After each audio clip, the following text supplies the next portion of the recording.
But having said that, I'm the first to admit I don't know anything about vaccines or how they work. Um, and a lot of people, and I guess it's reasonable, have expressed concerns over, even Masons I know, expressed concerns over, they feel like it was a short time period from when we first had COVID. They feel like the process was rushed. So I guess my question is, uh, with your medical expertise, was the process rushed? How did the vaccine work? Are there potential dangers? Kind of just your take on the vaccine process. Sure. So a couple of things normally happen when you go through a vaccine development, a vaccine trial. You go to a phase one where you're trying to focus on where things are, what's working, what is your idea for the vaccine development. How has it responded to a small subset of people.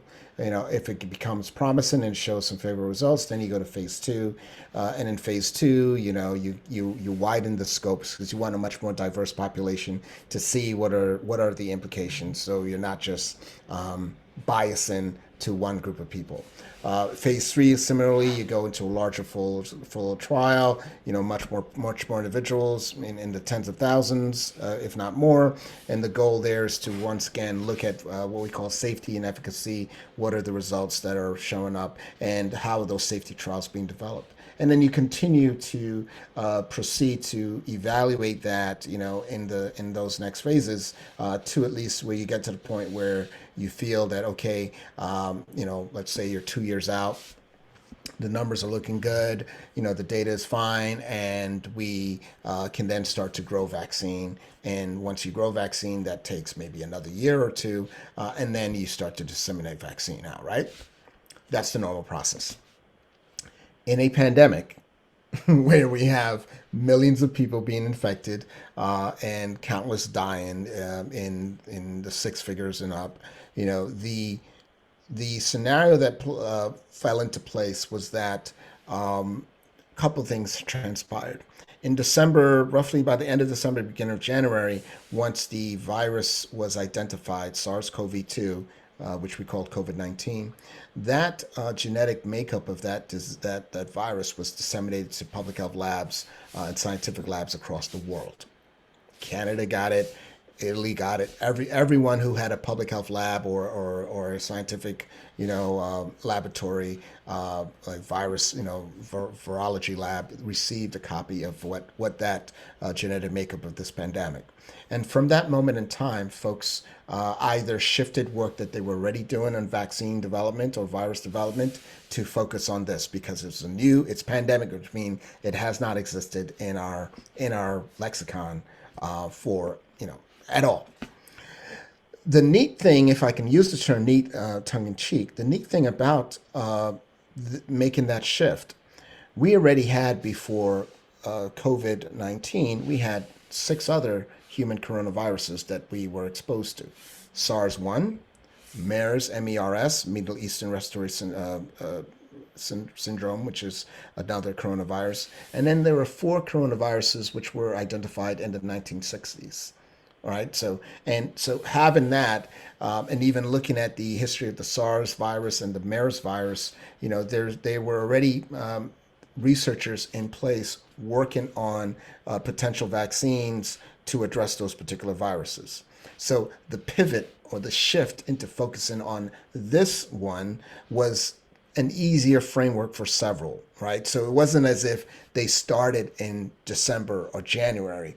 They started focusing on the current strain that we have while using several of the technologies and the research that they've been doing for a while, sometimes 2 years, sometimes a bit more than that. So when the public doesn't really know those nuances and just hear Operation Warp Speed and there's a vaccine, they think, oh, you just created this vaccine and it's not tested. Now, in reality, as if I'm getting these numbers right, just let me make sure I say it correctly. In reality, we know that we are 43 vaccines that are currently in phase one across the world. Phase one, there are 43 different vaccines that are being tested for safety and the proper dosage. Well, is this dose going to work? Is this going to be the proper one? There are 20 that are in phase two, which means that they're expanded into safety trials in the human population and looking to really increase that group. Then there are 18 that are in the large scale phase three. So, there are a lot of other vaccine candidates that are out there being, tested, et cetera. And we know at least there are six that are in early limited use. So all that means is because you normally follow that process that I described for like maybe about 2 years or so. What they have done, because of there being an emergency, because we're seeing a run on these deaths in these cases, the idea is like we should not wait until 2 years. We probably would decimate the entire or the human population by that time. So we will make an emergency use authorization to use what we have currently based on the information that we have been collecting thus far, which seems to be promising to some extent. So we can do that to at least save the larger humanity versus that of waiting an additional 2 years to then start to grow the virus. The other piece of that storyline is, as I mentioned to you before, you go through this process of growing the vaccine and testing it or developing the test, and then you start to manufacture it. The difference in this case was that while the vaccine trials were being developed, there was also the decision made to start to manufacture those same vaccines while concurrently testing them out. The whole idea was, if in fact the numbers are promising, they show some great value in the